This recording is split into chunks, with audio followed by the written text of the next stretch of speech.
You start dying slowly by Pablo Neruda.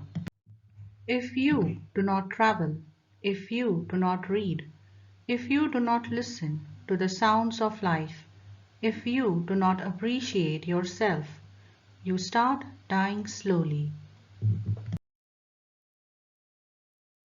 When you kill your self-esteem, when you do not let others help you, you start dying slowly. If you become a slave of your habits, walking every day on the same paths, if you do not change your routine, if you do not wear different colors, or you do not speak to those you don't know, you start dying slowly.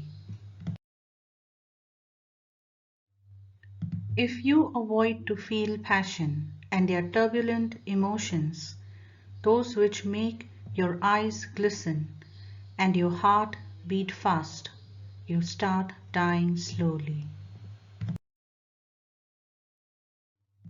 If you do not change your life when you are not satisfied with your job or with your love, if you do not risk what is safe for the uncertain, if you do not go after a dream, if you do not allow yourself at least once in your lifetime to run away from sensible advice, you start dying slowly.